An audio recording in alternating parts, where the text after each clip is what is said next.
Kuala Lumpur মালয়েশিয়ার রাজধানী, দক্ষিণ পূর্ব এশিয়ার এক প্রাণবন্ত শহর।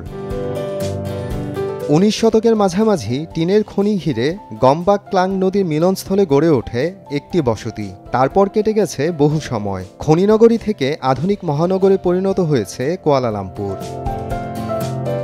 শহরের প্রাণকেন্দ্রে নীল আকাশের বুকে মাথা উঁচু করে দাঁড়িয়ে আছে বিশ্বের অন্যতম উঁচু অট্টালিকা পেট্রোনাস টুইন টাওয়ার। তার ঠিক পাশেই দাঁড়িয়ে আকাশ ছোঁয়ার চেষ্টায় মত্ত মেরদেকা ১১৮ ও কুয়ালালামপুর টাওয়ার।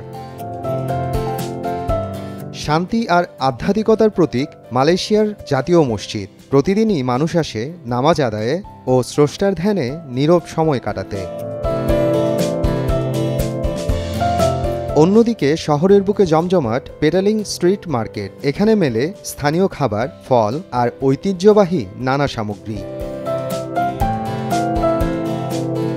শহরের একটু বাইরে রংধনুর সিঁড়ি আর সুবর্ণ মূর্তি নিয়ে দাঁড়িয়ে আছে বাতু কেভস মন্দির। এটি শুধু ধর্মীয় পীঠস্থান নয়, দর্শনার্থীদের জন্যও এক অপরিহার্য গন্তব্য। কিছুটা দূরেই গোয়ান্ডি মন্দির। ড্রাগন আর মনোমুগ্ধকর অলঙ্করণে ভরপুর এই মন্দির শহরের চীনা ঐতিহ্যের প্রতীক।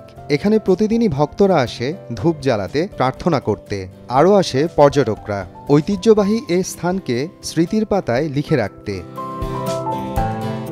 রাতের কুয়ালালামপুর যেন এক আলোক নগরী। টুইন টাওয়ারের ঝলকানি শহরের ব্যস্ত সড়ক মিলে তৈরি করে এক অপরূপ দৃশ্য। তাই তো স্থানীয় মানুষের পাশাপাশি লেগেই থাকে পর্যটকদের ভিড়। এমনই এক বহুসাংস্কৃতিক বহুমাত্রিক শহর কুয়ালালামপুর। মালয়, চীনা, ভারতীয় সব জাতিগোষ্ঠীর এক অসাধারণ সমন্বয় দেখা যায় এ শহরে। মোহাম্মদ আফরানুল ইসলাম, সময় সংবাদ।